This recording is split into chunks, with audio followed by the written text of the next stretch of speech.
This is part one of a two-part series covering decision trees, specifically CART decision trees, where CART stands for Classification and Regression Tree. CART builds binary decision trees using a greedy, top-down approach, choosing the best split at each step.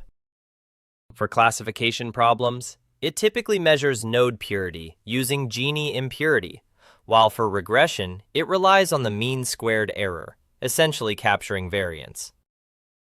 To avoid overfitting, CART uses cost complexity pruning, often called alpha pruning, which trades off tree depth with generalization. This will be covered in a future video. It works with both numerical and categorical features, making it broadly applicable. CART also forms the foundational building block for ensemble methods like random forests and gradient boosting. And while older implementations relied on surrogate splits to handle missing data, that feature is mostly obsolete today. This will also be covered in a future video. Let's see how CART chooses a split. We plot our data along one feature, with colors showing the two classes.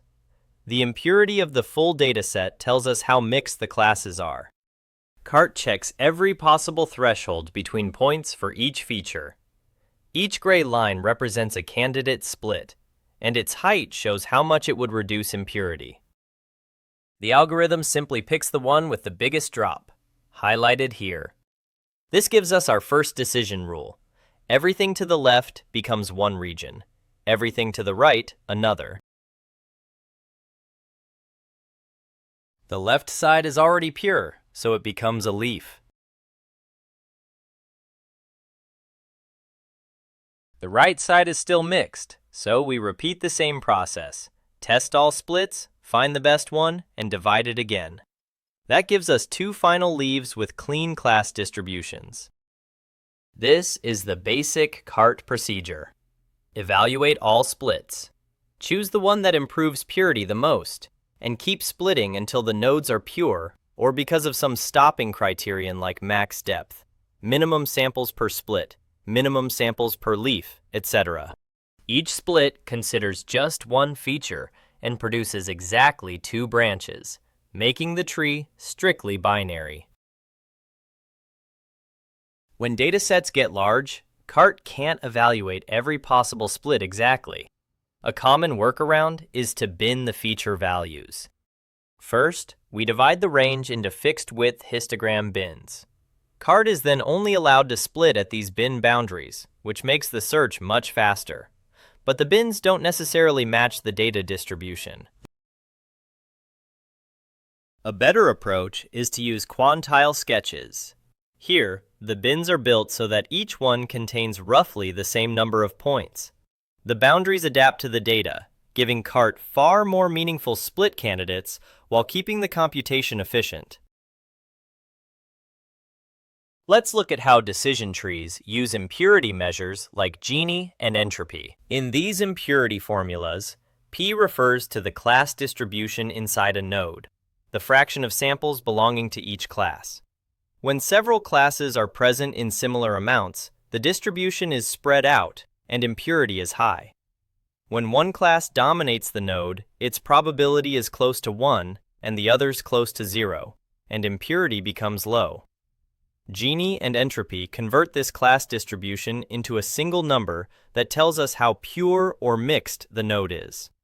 A split is considered good if it reduces that impurity. Next, we train a classifier on this 2 moons dataset and watch how its decision regions evolve as we allow deeper trees. With shallow depth, the model is simple and underfits. Accuracy is low, and the decision boundary is coarse. As we increase depth, the tree captures more structure in the data.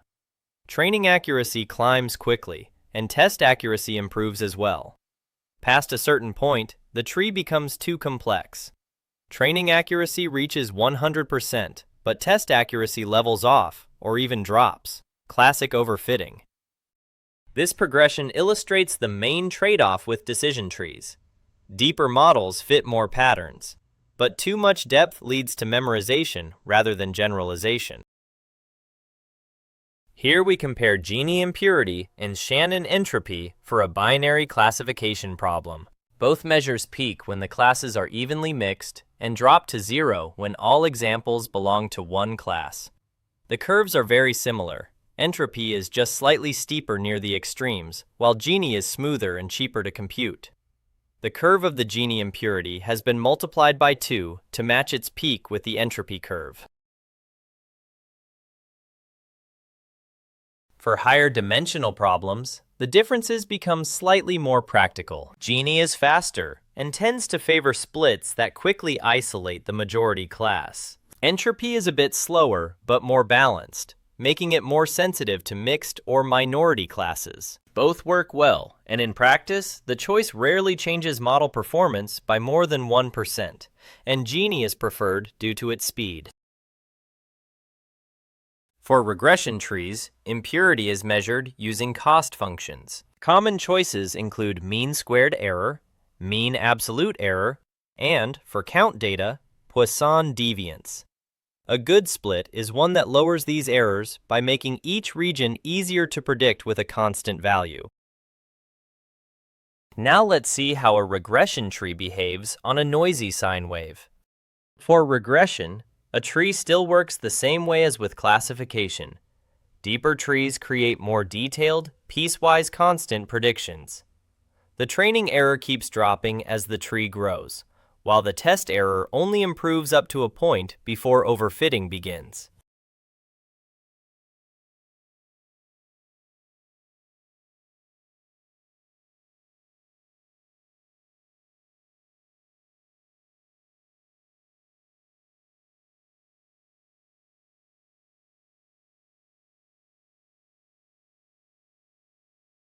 Regression trees balance flexibility with the risk of fitting the noise, and the depth controls that trade-off. Here's a quick recap of CART decision trees. They work by recursively splitting the data using simple feature thresholds. Each split is selected to maximize the reduction in impurity. For classification, this means using Gini or entropy, both based on the class proportions inside a node. For regression, the tree minimizes losses like mean squared error, mean absolute error, or Poisson deviance when modeling count data. CART trees are binary, choosing one feature threshold at every split. Categorical features are handled by ordering categories by their target mean, which yields up to k-1 splits, where k is the number of categories. The last 3 points, alpha pruning, surrogate splits for missing values, and how trees serve as the backbone of ensemble methods, are topics we'll dive deeper into in a future video.